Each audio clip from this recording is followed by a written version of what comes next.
Grabois aquí con nosotros. Juan, bienvenido. Muchas gracias por recibirme, como siempre. Me gusta venir acá. Bien, nos gusta tenerte acá. ¿Por dónde empezamos? ¿Por la marcha? ¿Por lo de Milei ayer? ¿Por dónde querés arrancar? Bueno, está todo relacionado, ¿no? Sí. Mirá, los dos lugares que a mí más me gusta estar es en las barriadas populares y en la Facultad de Derecho. Yo hace 20 años que doy clases, desde que era ayudante alumno, y hace 22 años que transito esos pasillos. Y la verdad es que nunca pasó algo así, por lo menos desde que yo tengo conciencia. Ni siquiera con, ¿cómo se llama este? El Bulldog. Con López Murphy. El Bulldog que ya la sí, así poquito. Con López Murphy, porque era un recorte muy inferior al que de facto hizo esta gente, que según los análisis más conservadores, solamente en el primer trimestre fue de un 34 o 35%, y que de verdad no se puede funcionar de esa manera. Los no docentes tienen que cobrar. En la Facultad de Derecho, no sé si en todas pasa algo muy particular, que es, hay un cierto prestigio en ser docente, entonces bancamos cobrar muy poco o no cobrar. Yo soy JTP, que es el rango anterior a adjunto, y cobro 120.000 pesos, creo. Pero nos gusta, hay un montón de gente que labura sin cobrar en la docencia, creo que más del 50%. Es lindo que vengan los pibes y qué sé yo tengo 70 alumnos. Y la verdad que me toca personal, emocionalmente, y yo quiero proteger a esos pibes, que es cierto que es muy difícil politizado para los más pobres llegar y permanecer en la facultad. Es cierto que hay algún que otro kiosco, como en todos lados, pero esta gente practica la doctrina de muerto el perro, se acabó la rabia. Entonces, para resolver, entre comillas, un problema o una enfermedad, matan al enfermo. En algunos casos literalmente, ¿no? Como en los pacientes oncológicos. Y eso hay que... digamos, el límite de eso es la capacidad que tengamos los ajustados para organizarnos y responder desde todos los planos a ese ajuste, que no es solamente una cuestión de plata. Ellos miden todo en plata. Es todos los valores extramonetarios que se pierden cuando vos interrumpís un ciclo lectivo, cuando vos pones bajo una situación de estrés a las familias que viven de cualquier actividad pública o privada o en la economía popular. O sea, la angustia que genera, la violencia que genera. O sea, hay una relación muy directa entre la desigualdad y el empobrecimiento con la violencia intrafamiliar, la violencia barrial, y la hegemonía de discursos que son de negación del otro. Entonces, en esto de la universidad, creo que tiene la potencia de mostrar hacia dónde lleva un régimen deshumanizante, y que puede ser un despertador para sectores medios que a veces les cuesta empatizar con los más pobres, pero en este caso que se toca uno de los elementos que le da identidad a la clase media profesional, a los que han podido a través de la universidad pública lograr una movilidad social ascendente a partir de sus propios méritos, que es algo que tanto se recalca en esta política deshumanizada que es la meritocracia. Bueno, si hay un ejemplo de algo parecido a meritocracia, es el proceso de las primeras generaciones de estudiantes universitarios que logran terminar sus estudios y a partir de eso establecer un proyecto de vida mejor. Entonces, atacar eso es atacar, minar las bases mismas de la posibilidad de una sociedad más igualitaria. Dos cosas. Por un lado hablaste, vos tenés 70 alumnos. Sí. ¿Todos piensan como vos? No. ¿O vos les haces pensar a todos como vos? No, tenemos una... Vos sabés que en derecho hay una cosa llamativa, que es las fuentes del derecho son la ley, la jurisprudencia, las costumbres y la doctrina. Es decir, eso se estudia en la facultad desde hace cientos de años. La doctrina no es un problema en sí mismo. El problema es cuando vos planteás tu doctrina como infalible y como la única posible. Y la libertad de cátedra, que es algo que se conquistó con la reforma universitaria de 1918, implica que el alumno puede elegir la orientación de una determinada cátedra, de una determinada comisión. Por lo tanto, que los docentes sean explícitos en su orientación filosófica, en su cosmovisión, es la única forma de no engañarlos. Es decir, acá hay una determinada orientación, se lee determinada bibliografía y no otra, por una razón, porque el titular de la comisión lo definió así y el equipo de trabajo lo define así, pero no te estamos vendiendo gato por liebre de que esta es la única verdad posible, una verdad revelada, cuasi religiosa, sino que es una visión de las tantas que hay, y bueno, elegiste esta y te lo vamos a dar como una transmisión de conocimiento. No es adoctrinar, es enseñar, y enseñar en derecho particularmente es enseñar doctrinas, ¿no? Entonces es una cosa interesante, porque en los fallos y en los escritos judiciales se cita doctrina, y se habla según la doctrina de tal o cual. Entonces, esta cuestión de demonizar cualquier doctrina menos la propia, y la propia disfrazarla de una verdad revelada cuasi religiosa, convierte a quien nos gobierna hoy en una cruza entre un falso profeta y un fundamentalista. La diferencia entre uno y el otro es que el falso profeta es un estafador, es el flautista de Hamelin, y el fundamentalista es un delirante que se cree su propia mentira mesiánica. Y creo que Milei oscila entre las dos cosas, ¿no? Tiene lo mejor de los dos mundos, o lo peor de los dos mundos. Lo peor de los dos mundos, porque es muy peligroso.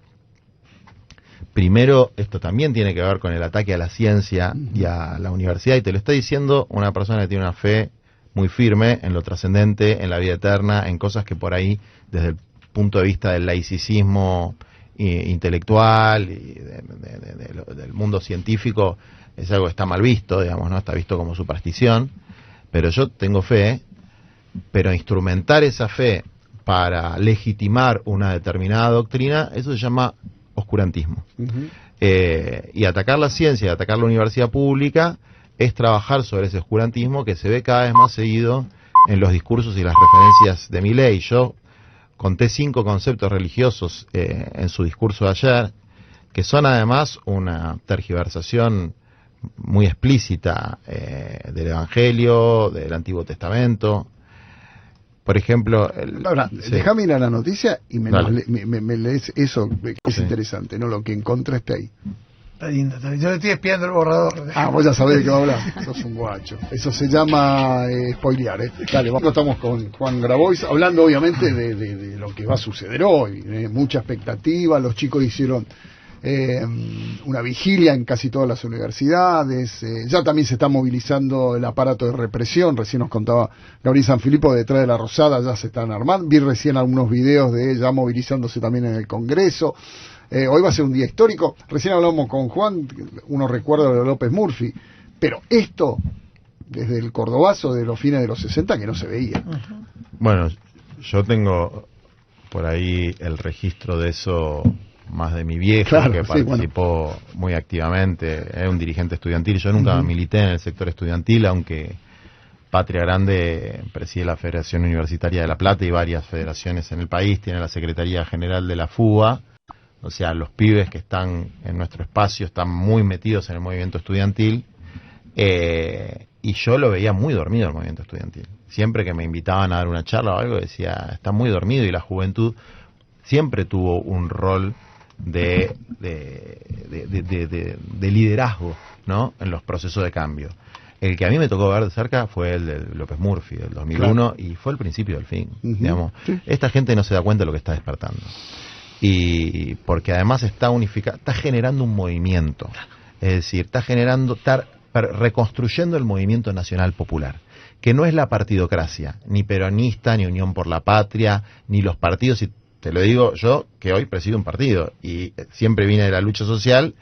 Digo, no es el momento de los partidos ahora, es el momento del movimiento social, que tiene por lo menos 3 patas fuertes en el movimiento estudiantil, en el movimiento obrero y los movimientos sociales, territoriales y de economía popular, que hoy, bajo una consigna de educación y universidad pública gratuita, se movilizan en conjunto, que efectivamente es algo histórico, y sin digamos, hay una genuina, muy genuina y muy fuerte deseo de movilizar. Yo cuando hice la clase abierta en la facultad, había un montón de pibes que eran alumnos de otras cátedras y venían y estaban interesados y se hacían asambleas, y el planteo era básicamente ¿por qué nos agreden? Y yo, si lo pienso un rato, creo que en el plan de esta gente, en la miseria planificada, está agredir el estómago de la gente sacándole la comida, agredir los cerebros de los argentinos sacándole la educación pública y gratuita o deteriorándola. Cuando dicen no van a cerrar las universidades, bueno, pero hacerlas funcionar de manera absolutamente precaria es exactamente lo mismo, que tiene que ver con lastimar el estómago, el cerebro, el corazón de la gente, envenenándolo con tocar esas fibras chotas que tenemos todos los seres humanos, como agarrártela con los que están más abajo y adular a los que están más arriba, y la espiritualidad de las personas con una idolatría del mercado que se plantea en términos religiosos, ¿no? Entonces, atacar lo que nos hace humanos, ¿no? Y eso requiere una respuesta en todos los planos, pero yo no tengo ninguna duda de que la respuesta verdadera no va a venir de la superestructura política, sino del movimiento de la base social, estudiantil, barrial, obrera, cooperativista, y que después, con suerte, la política interprete ese fenómeno y se sume.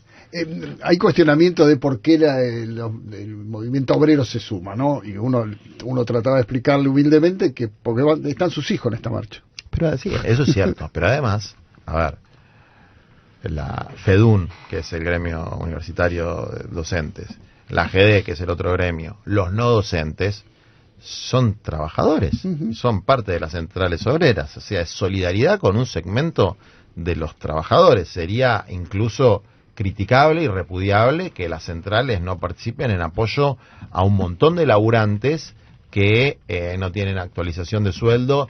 O sea, son sueldos irrisorios en algunos casos, los de los docentes universitarios y los de los no docentes, y ni siquiera ese es el problema, ni siquiera se está planteando ese como problema. Eso es lo lindo de esta marcha, no es una marcha corporativa, no. Es una marcha en defensa de un derecho que se conquistó en el 18 para un sector de la sociedad, en la época del general Perón, cuando se garantizó la gratuidad de la universidad, se sacaron todos los aranceles, y después durante la época kirchnerista que se abrieron universidades en los conurbanos y en las provincias para que un montón de gente que no podía acceder pueda acceder. Bueno, pero el núcleo duro, fíjate, ¿no? Vos hablás en el 18 con la impronta de aquel radicalismo que de algún modo reivindica la reforma, aparece el peronismo, pero después volvés a plantear esta cuestión de qué forma este golpe que el gobierno le está dando a las universidades públicas impacta en la clase media. No digo que más que en las clases bajas, porque en definitiva, si haces una lectura finita, la gente que se va a la facultad de odontología a hacer ver la muela es porque no tiene un mango y va desde los barrios hasta la facultad porque la atienden gratis para que hagan práctica. Pero vos sentís que acá hay un golpe que el radicalismo y la clase media está percibiendo, ¿no? Pero desde luego, y sobre todo los sectores medios, mira, los más pobres tienen una cosa maravillosa, que son muy solidarios con la clase media. No pasa lo mismo a la inversa, ¿no?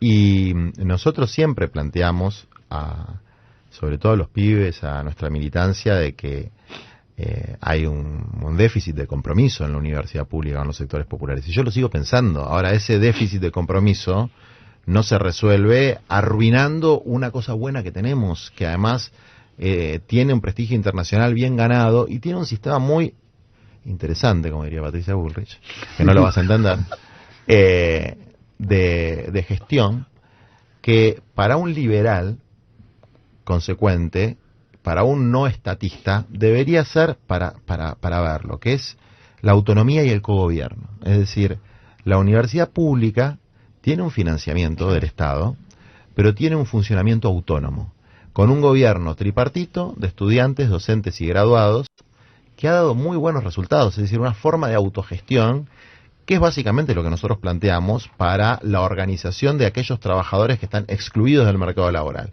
un mecanismo tripartito, donde estén los trabajadores, donde estén autoridades públicas, donde estén los entes de control, pero que tenga niveles de autogestión, porque no somos ni fundamentalistas de mercado, ni estatistas dogmáticos. Es decir, lo que tiene grados de autonomía, de capacidad de autogestión, pero apoyo y orientación de las políticas públicas en general, funciona mejor que lo que es liberalismo absoluto de mercado, onda prepagas, que tienen que retroceder en su doctrina sagrada de que el mercado se regula solo porque se las ponen, cuando se las tienen que poner, incluso en lo que les duele a ellos, porque yo me imagino a Caputo en su country, el Newman, y las señoras del country diciéndole, Toto, me triplicó el OSDE, se me cuadriplicó el Swiss Medical, y así multiplicarlo por todos los funcionarios. Ojo que eso tiene un efecto que a veces no se mide, No, es jodido. La cercanía de la protesta, o sea, es terrible. muy jodido. Es muy jodido. ¿Cómo imaginar la marcha hoy? Del lado de los que marchan, estudiantes y obreros, y del otro lado, de ese sentimiento de represión que se siente en el ambiente.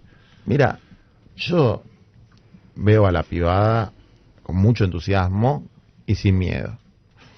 O sea, que pongan patrulleros, pongan policías, pongan camiones hidrantes. La gente no la van a disuadir de movilizar, no la van a disuadir. Alimenta. Después, si cometen la brutalidad, que además es un error político de manual, de reprimir a los hijos de los sectores medios, también por malos o buenos motivos, creo que más malos que buenos, y por eso de que los pobres son muy solidarios, se genera una empatía muy superior cuando reprimen a un estudiante que cuando reprimen a un pibe de los barrios. Bueno, no me suena a que se animen a tanto.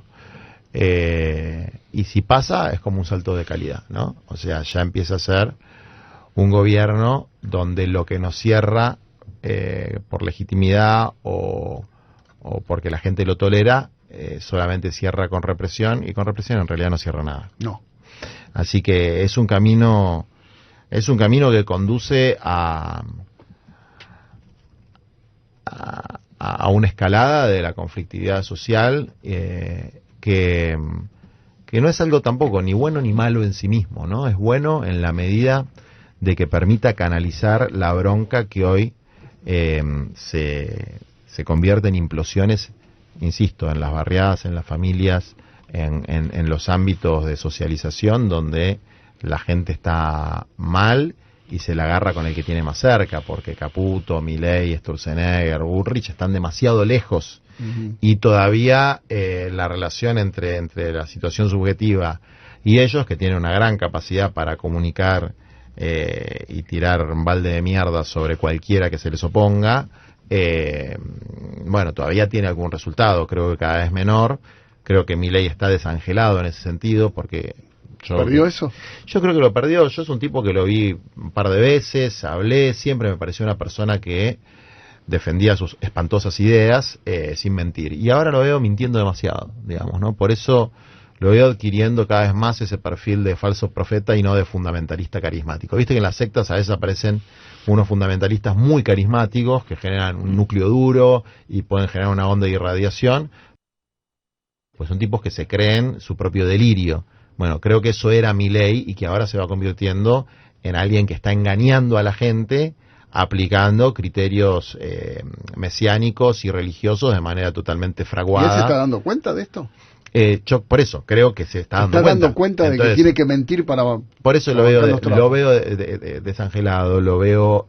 Bueno, ayer cuando dijo que el ajuste no lo paga la gente, es como una cosa de decir, che, flaco, estás hablando en cadena nacional, la gente te está viendo, sabe que gana menos plata que el mes pasado y que el mes que viene va a ganar menos plata que este mes, y que cuando vengan la factura de luz no la van a poder pagar.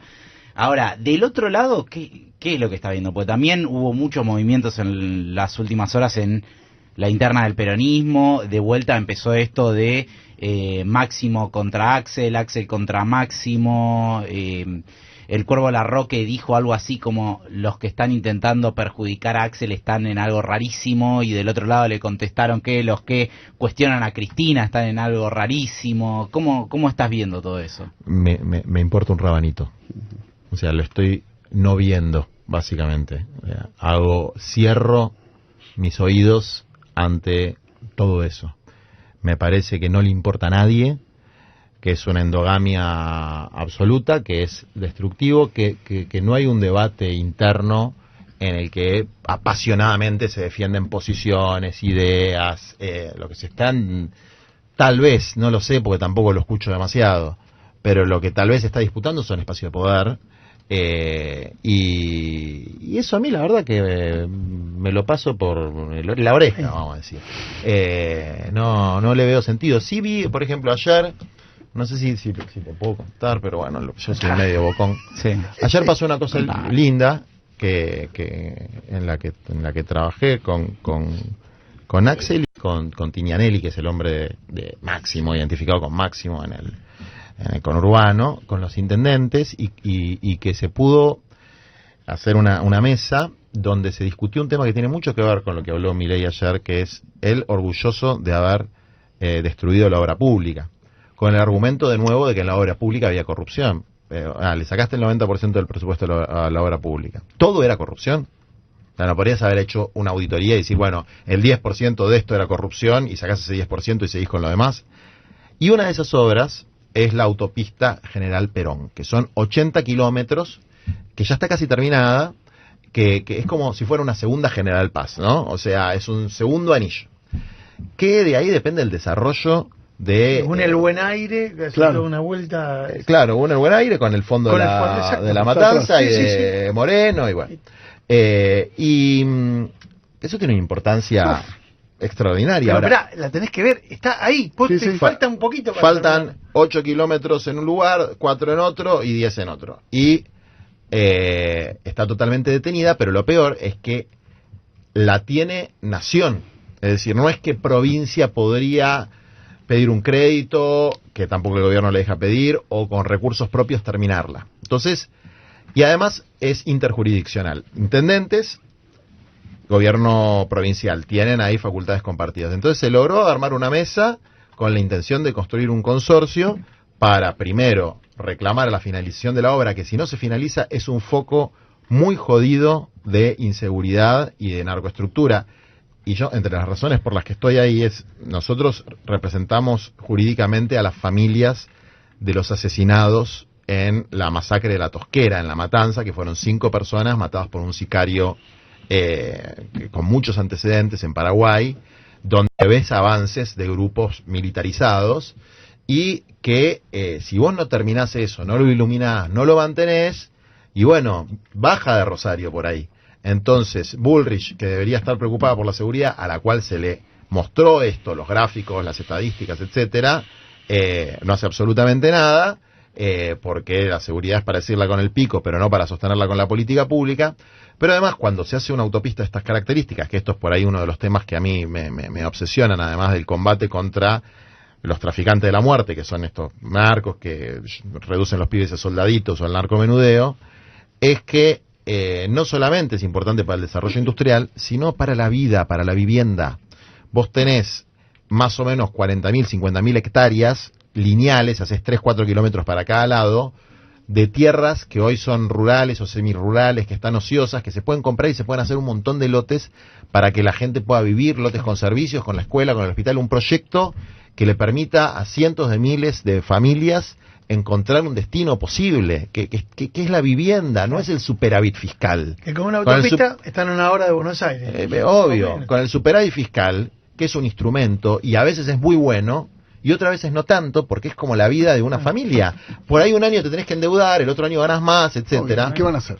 Bueno, entonces, que eso es constructivo. Sí. Esa fue una mesa en la que estaban todos los sectores hablando de algo bueno para el pueblo, no hablando ni sacándose el cuero por cosas que por lo menos a mí no me importan, que cuando me meto después me agarro la cabeza diciendo ¿qué estás haciendo, flaco? Porque no te tenés que meter en esta, acá no se está discutiendo nada trascendente, centrate en los problemas del pueblo, y espero seguir por ese camino, porque el otro, insisto, es degradante, es decadente, es dañino y reduce la capacidad cognitiva del dirigente a las pelotudeces y le impide pensar proyectivamente en lo que es el fin de la política, que es hacerle un bien al pueblo en su conjunto y particularmente a los que peor la están pasando. Juan, te agradezco mucho que hayas No, venido. por Siempre favor. es lindo charlar con vos. En un día muy especial, repito, es un día histórico. Vas a ir, obviamente. Sí, obvio. Yo a las 2 voy a la Facultad de Derecho, salimos de ahí, después a Plaza Jusey, los pibes de Patria Grande se van a juntar en Solís y Irigoyen a partir de las 3:30, 4, y voy a estar ahí, y aunque sé que no tenemos miedo y que tenemos muchas ganas de poder manifestar el repudio a esta política particular de destrucción de la universidad pública, desde luego nos vamos a cuidar y espero que no se le ocurra a esta gente que se erotiza con la violencia sacar a relucir sus pulsiones contra la comunidad universitaria.